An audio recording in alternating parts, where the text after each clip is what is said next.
why you should grow your hair out.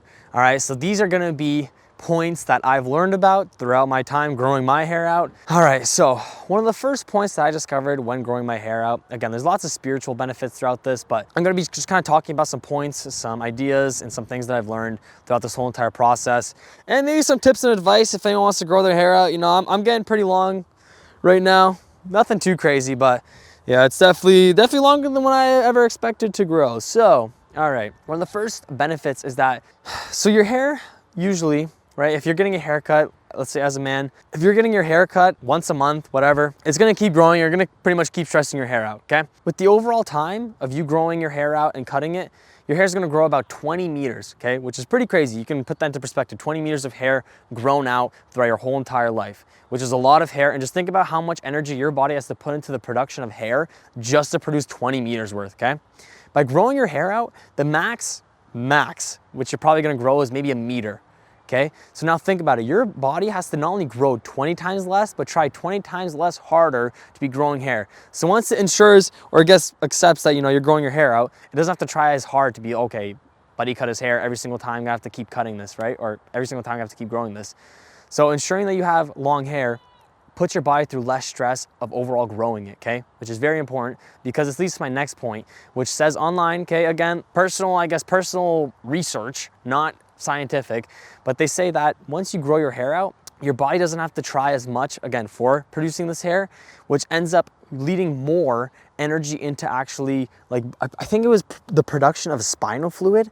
So a lot of people say that when they have neck pain and things like that, once they grow their hair out, your body's able to really use like the energy that I was using for hair follicles and things like that to help out with the spinal fluid. So that's a very big claim. Another claim also is kids that have longer hair are a lot more calm. So usually when I've seen this, I would say it's true, but again, this is all, I guess, personal research. I don't want to say personal opinion, but personal research, where they say if your kid has long hair ever since, you know, since birth, the longer hair, people say that they see that the kids are calmer, more patient. I don't know, they got that childlike energy in them without attitudes and things like that, right? So that's one of them. Another thing is that apparently, so there's a story that goes behind this one, and that's that a while back, there was indigenous communities that would get their hair cut, but when they would cut their hair, they found that they would lose like this instinct for hunting. So whether it was like knowing when there was an animal around and things like that, they noticed that they lost that instinct. I don't know what another word for it would be. So once their hair was cut, the instinct was gone. So that's always something to think about. Kind of, I don't know. There's other reasons which I'm not gonna, there's other points also that I'm not gonna be touching up on. Your hair shows your age, okay? So until a certain age, your hair can only grow to a certain length. So let's say you're 10 years old, your hair might be only able to grow to this point and it won't be able to grow longer. So that's the difference between men and women. With women, your hair will just keep on growing no matter what, regardless, no matter the age.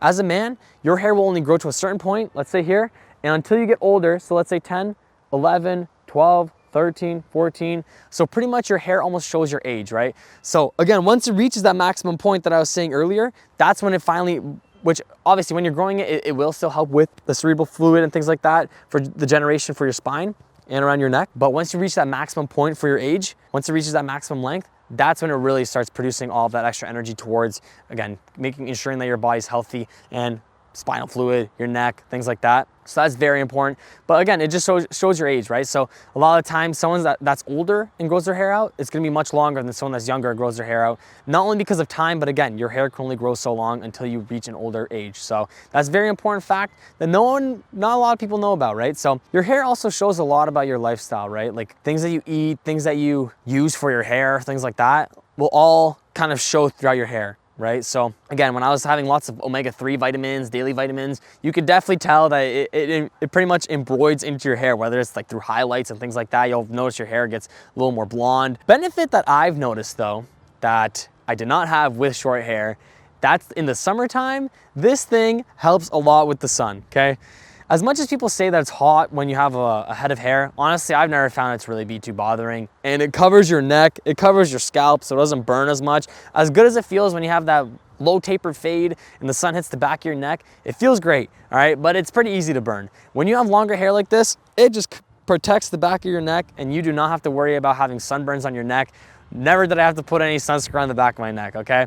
And your scalp, again, is more protected, so that's also a very big deal. And I think growing your hair out is just an experience on itself, okay? A lot of people don't really expect to grow their hair out. Personally, I never thought I was gonna have long hair, but it's definitely an experience that I think everyone should go through.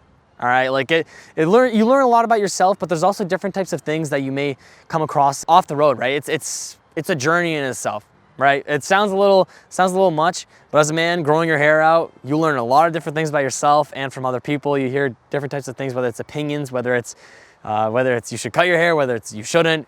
Lots of different perspectives, lots of different opinions, and growing that hair out shows your vitality. Right? It shows that you don't really care about what other people think about your hair. It shows that true confidence. Not really anyone can really tell you what to do. And let me say this, if you go to the barbershop a lot, you save a little bit on haircuts, all right? I was spending a good amount on haircuts and I've been saving a good amount, right? Which isn't a big, I wouldn't say it's a deal breaker, but it's definitely an added benefit for growing your hair out. I'll say that to say the least. And in the wintertime, holy, does this thing keep you warm, all right? In the summertime, I've noticed once your hair gets longer, summertime, it keeps you cool. Wintertime keeps you warm.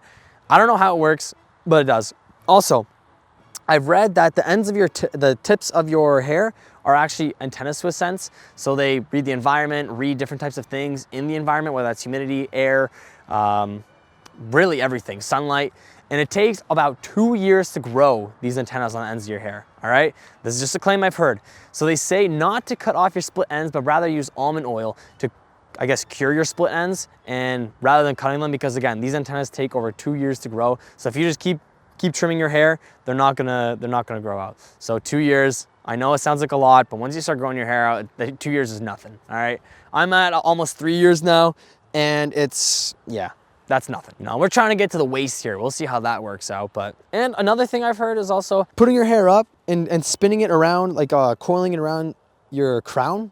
So back here where like your hair grows out of, and at nighttime, and I think it has something to do with the moon. So if the moonlight hits it, it almost like charges you up, things like that. And then I think in the daytime, you can have it down. Some people say to dry your long hair in the sun. I don't know. I don't think it's really the best for your health, for the health of your hair, but apparently it's pretty healthy for your actual self. So I'm not too sure. And again, think about this as a giant solar panel of absorbing sun, vitamin D from your hair to your head, to your whole body. Great way to consume vitamin D from the sun is through your hair, all right? Lastly, again, going back to the journey on itself, you will be able to do some research and you'll find yourself switching things like shampoos on what you're using, things like that. But at the end of the day, honestly, it's all up to you. If you have any questions on growing out your hair, anything at all, leave them in the comments below, because I'd be happy to answer some of them. And then also, yeah, if there's any certain things that I missed out on that you want to leave in the comments below, things that you've noticed, things that you want to let other people know, down below. Make sure you like, comment, subscribe. As always, it's Matt's Lifestyle. Hope you guys enjoyed the video. Look out for more. And yeah, peace.